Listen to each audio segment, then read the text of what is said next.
Alors, devenir prêtre, c'est quelque chose qui peut être assez grand, assez gros, assez impressionnant, et donc on ne maîtrise pas. On ne maîtrise pas forcément ce qui se passe dans ce processus pour devenir prêtre. Oui, ça procure la paix, parce que si jamais on est ici au séminaire, si jamais je suis ici au séminaire, c'est parce que je crois que Dieu m'appelle, et donc c'est lui qui dirige cette action, c'est lui qui est à l'origine de ma présence au séminaire. Donc oui, ça procure la paix parce que j'ai cette conviction, j'ai acquis cette conviction durant ma vie que Dieu veut le meilleur pour moi. Et donc, le fait de suivre son appel, de dire oui à son appel, de répondre, oui, ça procure la paix. Ensuite, dans la vie quotidienne du séminaire, ça peut être autre chose. Parce que cette paix-là, oui, elle reste au fond et on y revient régulièrement dans notre parcours de séminaire. Mais il y a aussi des périodes de tempête, des périodes d'épreuves, comme toute vie d'ailleurs. Oui, au fond, il y a la paix, mais régulièrement, on passe par des tempêtes. Et tant qu'on a conscience que Jésus est dans la barque, c'est bon. Quand on oublie que Jésus est dans la barque, on peut aussi s'évader dans des endroits où ça peut nous faire peur.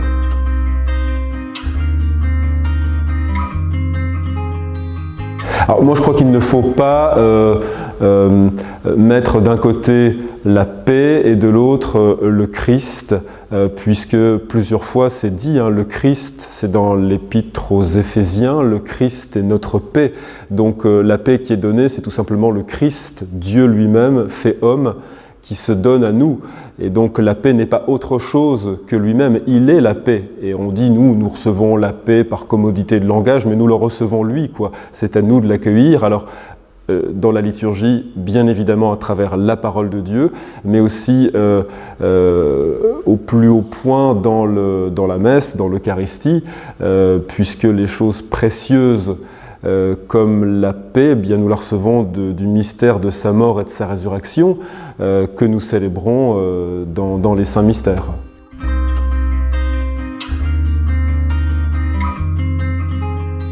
La paix, elle est présente partout dans la liturgie de la messe, puisque la salutation peut faire référence, il y a plusieurs formules, la salutation du prêtre au début de la célébration peut faire référence à la paix. La salutation de l'évêque, c'est la paix soit avec vous, comme Jésus s'adressait à ses disciples, la paix soit avec vous. Une paix qui n'est pas, on sent bien là à travers la salutation de l'évêque, notamment que la paix n'est pas quelque chose que l'on va produire nous-mêmes à force de concentration, un travail intellectuel presque mystique sur nous-mêmes. Mais non, elle est donnée, elle est à recevoir, elle est surnaturelle dans le sens où ça n'est pas notre nature humaine qui enfante la paix, mais elle nous est donnée d'en haut, dans ce que nous célébrons, de manière à la fois très humaine et puis très surnaturelle et divine, puisque la messe et la liturgie sont la rencontre de l'humanité et de ce Dieu qui nous aime et qui vient à notre rencontre. Et bien voilà, la paix, elle nous est donnée, et c'est le Christ qui se donne à nous. Quelque part, quand nous recevons l'hostie, le corps du Christ, nous recevons la paix, quoi.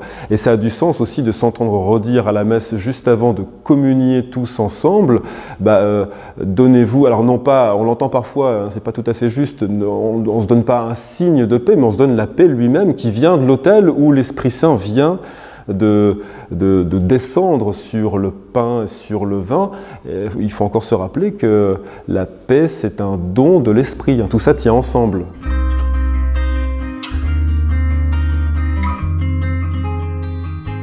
Alors effectivement, les sacrements, d'une manière particulière et éminente, nous donnent le Christ. Dans les sacrements, c'est le Christ qui agit objectivement.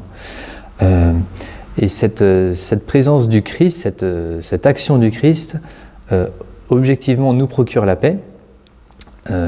Ensuite, on peut la ressentir ou pas, mais moi, c'est vrai que souvent, je peux très bien arriver à la messe et puis à penser déjà à ce que je vais avoir dans la journée, les devoirs que j'ai pas fait pour le cours de Madame Intel, par exemple. Mais à chaque fois, quasiment à chaque fois dans cette messe, je reçois effectivement la paix, particulièrement au moment de la communion.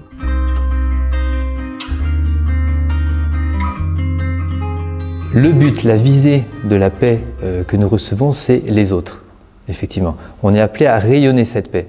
Mais je voudrais insister sur l'importance de quelque chose qu'on oublie souvent, c'est que cette paix est d'abord pour nous.